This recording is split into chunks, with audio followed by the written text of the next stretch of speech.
J'ai une révélation à vous faire. Le problème de la santé mentale des jeunes, c'est pas TikTok. Le problème des jeunes, c'est vous. Au début, vous nous disiez que le problème des jeunes, c'était la télévision et Club Dorothée. On nous a ensuite dit que le problème des jeunes, c'était les jeux vidéo et GTA V. Et maintenant, on nous dit que le problème, c'est les réseaux sociaux, c'est TikTok. Vous passez votre temps à trouver des excuses pour ne pas admettre que le problème de la santé mentale des jeunes, c'est vous. C'est vos politiques contre les jeunes. La France de Macron, c'est la dépression des jeunes qui a été multipliée par 2 depuis son élection. Les hospitalisations pour tentative c'est plus 76% pour les 20-24 ans, plus 118% pour les 10-14 ans. Un jeune sur 3 qui présente un risque de troubles anxio-dépressifs. Mais vous arrivez quand même à nous dire que ce n'est pas de votre faute. Le problème, c'est que les faits sont accablants. Depuis 2010, la courbe de la santé mentale chez les jeunes, elle est comme ça. Elle ne fait que monter. Donc, vous ne pouvez pas nous dire que c'est le Covid. Et quand vous regardez cette donnée en fonction de l'âge des jeunes, c'est pareil. Plus les jeunes grandissent, plus ils sont affectés par des troubles de la santé mentale. Le moment où les adolescents sont le plus affectés, le moment où les numéros verts sur la santé mentale des jeunes sont les plus surchargés, c'est le moment de Parcoursup. Et ça, le ministère de l'Éducation nationale le sait très bien. C'est même pire que ça, il le cache. J'ai auditionné des scientifiques qui ont été missionnés par l'Éducation nationale pour étudier la santé mentale des jeunes. Il leur a été interdit de parler de Parcoursup dans leur enquête. Le ministère a censuré un rapport scientifique qui devait interroger les jeunes sur Parcoursup. Mais les faits sont là. Parce que quand on interroge les adolescents sur ce qui les angoisse,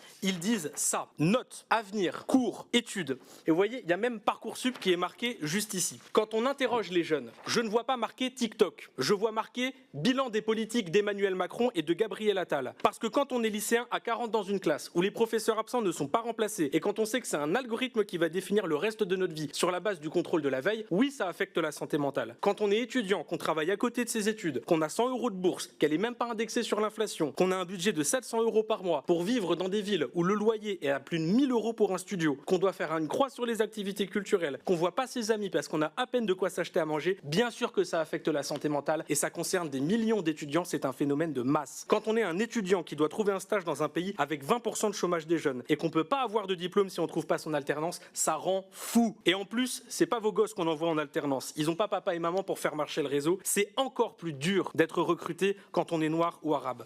Et même quand on est une femme voilée. Voici ce qui tourne dans les groupes de promo. Une liste d'entreprises qui acceptent les femmes voilées au travail. Voilà jusqu'où mène le racisme et l'islamophobie dans notre pays. Quand on parle de détresse psychologique chez les jeunes, c'est ça qui ressort. C'est l'incertitude. C'est le sentiment de ne pas pouvoir se projeter. C'est se demander à quelle sauce on va être mangé. Comment voulez-vous que ces jeunes puissent se sentir bien dans une société qui ne veut pas d'eux? Et ne me dites pas que c'était la même chose il y a 50 ans. Le prix du logement n'était pas le même. Le chômage n'était pas le même. La croissance économique n'était pas la même. Le pouvoir d'achat n'était pas le même. La pression à l'orientation et au recrutement n'était pas le même. Il y a 50 ans, on pouvait se dire que demain, ça irait mieux. Aujourd'hui, quand on réfléchit à la France dans 50 ans, on pense à la crise économique, au réchauffement climatique et à la guerre. Le problème de la santé mentale des jeunes, c'est pas TikTok, c'est l'incertitude. C'est les conditions socio-économiques dans lesquelles ils évoluent. Vous avez instauré un système de sélection et de compétition à travers Parcoursup, à travers la précarité, à travers le recrutement en alternance. Vous avez instauré un système de compétition dans lequel la majorité des jeunes ne gagneront pas et dans lequel ils ne peuvent pas se projeter. Et la ministre de la Santé nous dira, on a mis en place plein de structures pour accompagner les jeunes qui ont des problèmes de santé mentale. Déjà, vous traitez les effets, pas les causes. Et le fait que vous ayez mis en place plein de structures, c'est bien ça le problème. Les jeunes ne savent pas où aller. Et parmi la dizaine de structures que vous avez mis en place, il n'y en a pas une seule qui fonctionne. Elles sont toutes surchargées. 8 jeunes sur 10 qui ont des difficultés d'accès aux soins pour la santé mentale. Réussir à mettre en place une dizaine de structures pour en avoir aucune qui marche, c'est une performance, vous êtes des génies. Alors, c'est bien beau de se réveiller